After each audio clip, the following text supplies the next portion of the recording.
En una de las zonas más áridas y desoladas de California, entre el calor abrasador del desierto de Mojave y el silencio impuesto por la vastedad, se gestaba un experimento que buscaba desafiar los límites del cuerpo humano. Era 1949. La Fuerza Aérea de los Estados Unidos ejecutaba con precisión militar y sigilo científico una serie de pruebas calificadas bajo el nombre de Proyecto MX-981. El objetivo no era menor: entender en carne viva qué tan lejos podía resistirse la desaceleración abrupta en condiciones extremas. En la base aérea de Edwards, la tecnología y el riesgo se fundían en un solo artefacto, un trineo impulsado por cohetes, apodado irónicamente como G-Wiz.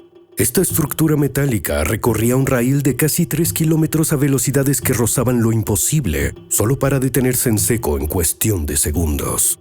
Aquella brutal frenada no se simulaba con muñecos. El hombre que ponía su cuerpo al límite era el Dr. John Paul Stapp, un médico militar de complexión firme y voluntad inquebrantable. Su cuerpo soportó fuerzas que excedían las que cualquier organismo conocido había tolerado. Pero no era el único protagonista de este oscuro capítulo de la historia de la experimentación extrema. Edward Aloysius Murphy Jr., capitán e ingeniero, participaba de forma directa en la fase técnica del proyecto. Su labor era diseñar y supervisar los dispositivos que medían las fuerzas G sobre el cuerpo durante cada experimento. Sensores complejos y delicadamente ensamblados, conectados milimétricamente al arnés de pruebas de Stapp. Sin embargo, algo falló.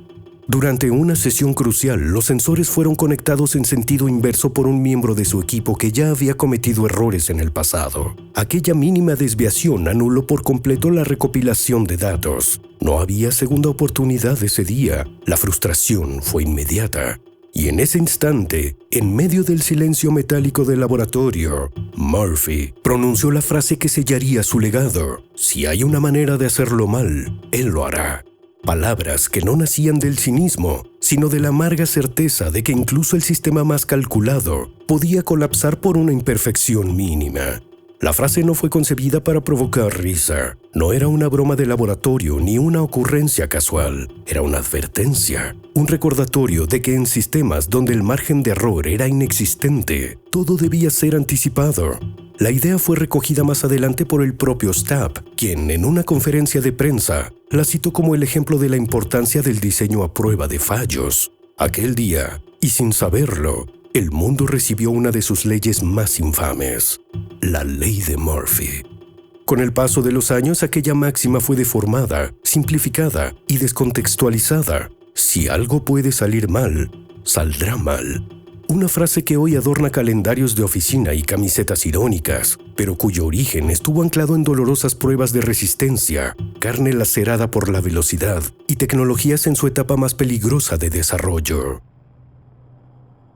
El contexto original desapareció. Lo que quedó fue el eco de un principio malinterpretado, atrapado en la superficie del lenguaje popular.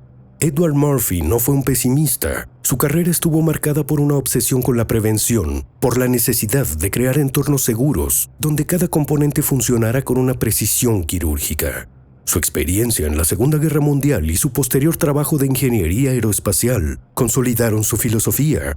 No creía que todo iba a salir mal, sino que si algo podía salir mal y no se tomaban precauciones, entonces saldría mal. No como profecía, sino como consecuencia. El verdadero núcleo de la ley de Murphy no radica en el azar. Está anclado en la fragilidad del sistema, en cómo una simple inversión de cables puede anular meses de trabajo o provocar un error en una misión de alto riesgo. Por eso, el concepto fue adoptado como doctrina dentro de los sistemas de seguridad de la NASA durante el desarrollo del proyecto Apolo. Allí, en las entrañas del diseño de módulos lunares y cohetes interplanetarios, la ley de Murphy se convirtió en un principio estructural. Si un módulo podía fallar, debía duplicarse. Si una válvula podía trabarse, debía rediseñarse. Si una instrucción podía ser mal interpretada, tenía que reescribirse. Pero hay algo más. A medida que esta ley se difundía, comenzó a tomar un cariz inquietante, como si existiera una fuerza silenciosa dispuesta a comprobar que cualquier sistema, por robusto que fuera, podía ser quebrado. Ese sentimiento se infiltró poco a poco en la cultura popular como un presagio moderno. Películas, literatura, conspiraciones, todos parecían encontrar en la ley de Murphy un reflejo oscuro del mundo real. Aún así, lo más perturbador no es su impacto cultural, sino cómo ha sido confirmada una y otra vez en tragedias tecnológicas documentadas, desde el transbordador Challenger hasta accidentes industriales que marcaron décadas enteras, y los informes posteriores han demostrado que las advertencias estaban ahí. Los sistemas habían mostrado debilidades, las probabilidades eran conocidas, pero el error, camuflado entre la rutina y la confianza ciega, se coló por la rendija más pequeña.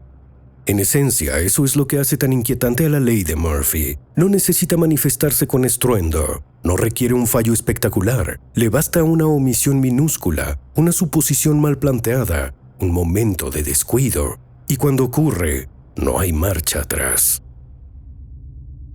Edward Murphy murió en 1990.